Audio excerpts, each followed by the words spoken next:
आज है हमारा थर्मोडायनेमिक्स का लेक्चर नंबर 4। तो आज के लेक्चर में हम स्टडी करेंगे first law of thermodynamics. First law of thermodynamics के अंदर क्या होता है कि energy entering the system.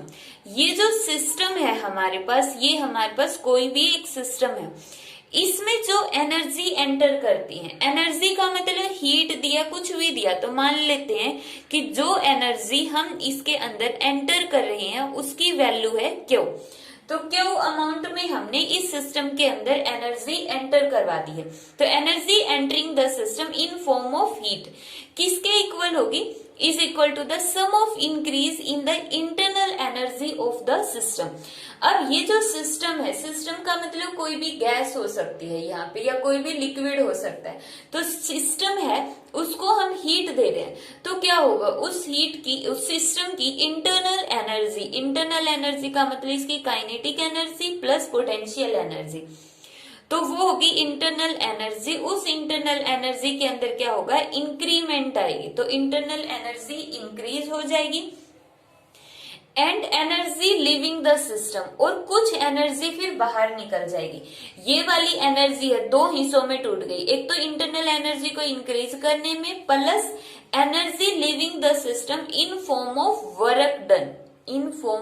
Work done by the system on its surrounding. जो सिस्टम ने वर्क डन किया ऑन इट्स सराउंडिंग, तो सिस्टम ने जो वर्क डन किया है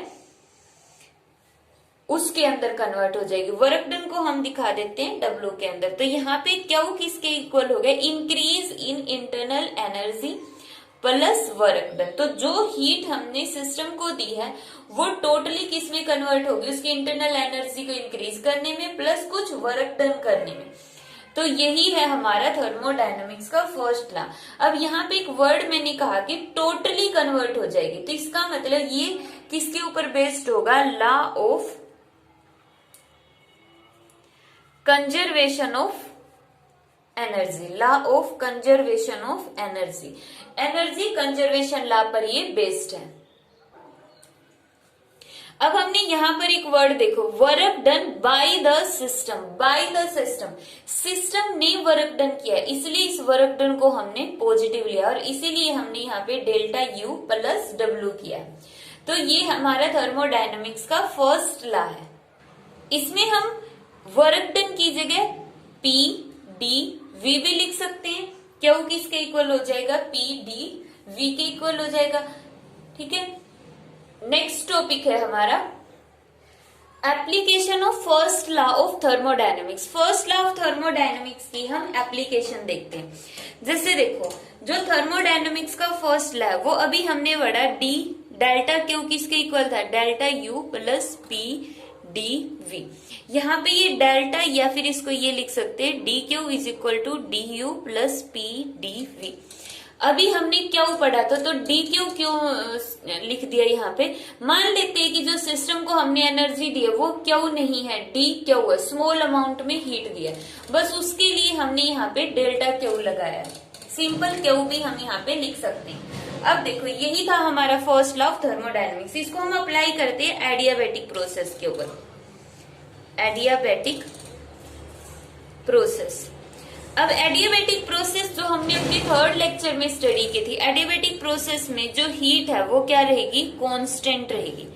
अगर हीट कांस्टेंट रहेगी तो चेंज इन हीट या चेंज इन एनर्जी क्या होगा, जीरो, क्योंकि जब हीट या एनर्जी कांस्टेंट है वो चेंज हो ही नहीं सकती है। ठीक है, तो उसके अंदर चेंज भी क्या रहेगा, जीरो रहेगा। अब चेंज जीरो रहने का क्या मतलब, चेंज जीरो रहने का मतलब है कि हम वहां पे हीट सिस्टम के अंदर एंटर ही नहीं करवा रहे हैं। यहाँ पे डी क्यू को हमने क्या कर दिया, जीरो कर दिया। डी क्यू कितना हो गया, जीरो, मतलब हमने सिस्टम को कोई भी हीट नहीं दी है। तो उस टाइम पे zero is equal to D U plus P D V, और डी यू किसके इक्वल हो जाएगा, माइनस पी डी वी, जो कि क्या किसके इक्वल है, D U is equal to minus W. अब तो यहाँ पे इंटरनल एनर्जी के अंदर जो इंक्रीज है वो किसके इक्वल आ गया, माइनस डब्ल्यू। इसी तरह अगर हम आइसोकोरिक प्रोसेस के अंदर देखें, आइसोकोरिक प्रोसेस, आइसोकोरिक प्रोसेस में वॉल्यूम क्या रहता है, कांस्टेंट रहता है। वॉल्यूम कांस्टेंट है तो dV इज इक्वल टू 0। अगर dV 0 हो गया तो d क्यू किसके इक्वल हो जाएगा, du के इक्वल हो जाएगा। मींस जितनी भी एनर्जी हम सिस्टम को दे रही हैं वो सारी की सारी कहां पर यूज हो गई, उसकी इंटरनल एनर्जी को इंक्रीज करने में। उसने कोई भी वर्क डन नहीं किया है, सिर्फ उस गैस की इंटरनल एनर्जी इंक्रीज हो गई है। तो इस तरह से हम फर्स्ट लॉ ऑफ थर्मोडायनेमिक्स को सारी प्रोसेसेस पे लगा के देख सकते हैं। आइसोबेरिक प्रोसेस हो गया, आइसोथर्मल प्रोसेस हो गया, किसी भी प्रोसेस के ऊपर हम first law of thermodynamics apply कर सकते हैं। नेक्स्ट है हमारा मेयर्स फॉर्मूला। अब मेयर्स फॉर्मूला क्या होता है, इसको हम डिराइव करते हैं। डिराइव करने के लिए मान लेते हैं कि हमारे पास एक आइडियल गैस है। आइडियल गैस का मीनिंग क्या होता है, gas at high temperature and low pressure. High temperature and low pressure वो हमारी क्या होगी, आइडियल गैस होगी। मान लिया इस आइडियल गैस के हमारे पास कितने मोल्स हैं, म्यू मोल्स हैं। आइडियल गैस के कितने मोल्स हैं, म्यू मोल्स हैं। और ये जो गैस हमने ली है वो प्रेशर P पर है, टेम्परेचर T के ऊपर है। तो फर्स्ट लॉ ऑफ थर्मोडायनेमिक्स के अकॉर्डिंग डी क्यू किसके इक्वल होगा, D U plus P D V के इक्वल होगा। अब देखो इससे प्रीवियस यूनिट के अंदर हमने पढ़ा था, कुछ टर्म पढ़ी थी, specific heat capacity, molar specific heat capacity. तो वही दोनों टर्म्स यहाँ पर हम यूज करने वाले हैं। तो यहाँ पर देखो जो हमने गैस ली है, कितने मोल्स लिए, उसके म्यू मोल्स लिए। मान लेते हैं कि उस गैस का टेम्परेचर इंक्रीज करना चाहते हैं हम dt से। उस गैस का टेम्परेचर कितना है, T है। तो हम चाहते हैं उस गैस का फाइनल टेम्परेचर हो जाए T प्लस डेल्टा T। इतना टेम्परेचर हम उस गैस का इंक्रीज करना चाहते हैं। और हम चाहते हैं कि उसका वॉल्यूम कांस्टेंट रहे। वॉल्यूम क्या रहे, कांस्टेंट रहे। तो एक टर्म याद है जो हमने पिछली यूनिट में पढ़ी थी कि specific heat capacity, molar specific heat capacity at constant volume. Molar specific heat capacity at constant volume, जिसको हमने दिखाया था, कौन से टर्म से दिखाया था, CV से दिखाया था। तो अगर हम किसी भी आइडियल गैस का टेम्परेचर इंक्रीज करना चाहते dt के थ्रू कांस्टेंट वॉल्यूम के ऊपर, तो हमें उसको कितनी हीट देनी पड़ेगी, म्यू CV dt। यहाँ पे म्यू क्या होगा, मोल्स देखेंगे, जितने ज्यादा मोल्स होंगे गैस को उतनी ज्यादा हीट देनी पड़ेगी। CV क्या होता है, specific heat capacity at constant volume. और जितना टेम्परेचर हम इंक्रीज करना चाहते हैं वो क्या होगा, dt होगा। ठीक है, ये टर्म हम अपनी प्रीवियस लेक्चर्स में पढ़ चुके हैं। तो यहाँ पर हमें जो हीट देनी पड़ेगी, यहाँ पर लिख लेते हो कितनी होगी, म्यू CV dt होगी। अगर हम इतनी हीट किसी सिस्टम को देते हैं तो उसका टेम्परेचर dt से बढ़ जाएगा, वॉल्यूम कांस्टेंट रहेगा। अब वॉल्यूम कांस्टेंट है तो dV की वैल्यू कितनी होगी, 0 होगी। अगर dV की वैल्यू 0 होगी तो फर्स्ट लॉ ऑफ थर्मोडायनेमिक्स के अकॉर्डिंग डी क्यू किसके इक्वल हो गया, डी यू के इक्वल हो गया। अगर डी क्यू डी यू के इक्वल है, अब डी क्यू की वैल्यू तो इतनी है, तो यहां से डी यू की वैल्यू कितनी आ गई, म्यू CV dt। तो ये हमने निकाल दी, यहाँ पर इंटरनल एनर्जी के अंदर इंक्रीज निकाल दिया है। तो यहाँ पे ध्यान रखना है, डी यू की वैल्यू आ गई हमारे पास म्यू CV dt। क्या किया, सिंपली कोई भी गैस ली, म्यू मोल्स है, प्रेशर P है, टेम्परेचर T है। अगर हम चाहते हैं उसका टेम्परेचर बढ़ जाए लेकिन वॉल्यूम कांस्टेंट रहना चाहिए। अगर टेम्परेचर इंक्रीज करना चाहते हैं, वॉल्यूम कांस्टेंट रखना, तो हमें इतनी हीट देनी पड़ेगी उसको। अब इतनी हीट देंगे तो ये वाली हीट कहाँ पर कंज्यूम हो जाएगी। अब देखो वॉल्यूम तो बढ़ा नहीं है, वॉल्यूम चेंज नहीं हुआ, तो मतलब उसने वर्क डन नहीं किया, तो पूरी की पूरी एनर्जी कहाँ पर यूज हो गई, उसकी इंटरनल एनर्जी को इंक्रीज करने में। तो ये आ गई हमारे पास डी यू की वैल्यू। ये था हमारा फर्स्ट स्टेप, मेयर फॉर्मूला निकालने के लिए। अब हम सेकंड स्टेप देखते हैं। सेकंड स्टेप के अंदर फिर से हमें हीट देनी है। अब की बार जो हमें हीट देनी है, हम चाहते हैं कि वो जो गैस है उसका टेम्परेचर dt से तो बढ़ जाए, टेम्परेचर तो बढ़ जाए, बट उसका जो प्रेशर है वो कांस्टेंट रहे अब की बार। प्रेशर कांस्टेंट रहे। प्रेशर चेंज नहीं होना चाहिए, वॉल्यूम भले ही चेंज हो जाए, वॉल्यूम चेंज हो सकता है लेकिन प्रेशर क्या रहे, कांस्टेंट। अब जैसे यहाँ पर देखो वॉल्यूम कांस्टेंट था तो यहाँ पर प्रेशर क्या हो गया था, ज्यादा हो गया था। वॉल्यूम को अगर हम देखो, सिंपल सी बात है, जैसे कुकर होता, कुकर के अंदर हम सब्जी बनाते हैं, उसको हम नीचे से हीट दे रहे हैं। अब जो उसका वॉल्यूम है वो तो फिक्स है, वॉल्यूम ऐसा तो नहीं है कि उसके ऊपर जो ढक्कन बंद होता है कुकर के ऊपर, उस ढक्कन से बाहर तो निकल नहीं सकता मटेरियल, तो वॉल्यूम लगभग कांस्टेंट हो गया। तो उस टाइम पे क्या होता है कि वहां पर प्रेशर बढ़ जाता है, हीट दे रहे हैं, वॉल्यूम वो ज्यादा बढ़ा नहीं सकता, तो इसलिए प्रेशर बढ़ जाता है, और प्रेशर के बढ़ने से फिर वहां पे सीटी बजती है, सीटी के ऊपर प्रेशर लगेगा और वो सीटी ओपन हो जाएगी, खुल जाएगी, ताकि वो वॉल्यूम को इंक्रीज कर दे। ठीक है, अब हमें यहाँ पर दूसरे स्टेप में क्या करना है, इसका उल्टा कर दो। यहाँ पे वॉल्यूम कांस्टेंट था, प्रेशर चेंज हो रहा था, मैं लिख देती हूँ यहाँ पे प्रेशर इस स्टेप के अंदर चेंज हो रहा था, प्रेशर चेंज हो रहा था। सेकेंड स्टेप में प्रेशर को कांस्टेंट कर दो, वॉल्यूम को हम क्या कर देंगे, चेंज कर देंगे। तो इसके लिए भी हमें स्पेसिफिक हीट कैपेसिटी वाली यूनिट के अंदर हम पढ़ चुके हैं, कितनी हीट देनी पड़ेगी, म्यू सीपी डी टी, इतनी अमाउंट में हीट हमें देनी पड़ेगी।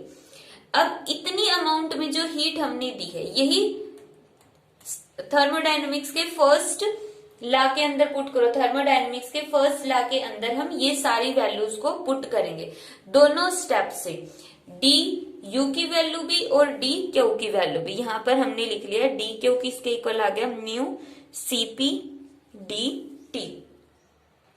अब थर्मोडायनेमिक्स के फर्स्ट लॉ के अंदर ये दोनों वैल्यूज पुट करो, डी क्यू की जगह हम पुट करेंगे म्यू सीपी डी टी, और डी यू की जगह हम पुट करेंगे mu C V D T plus P D we.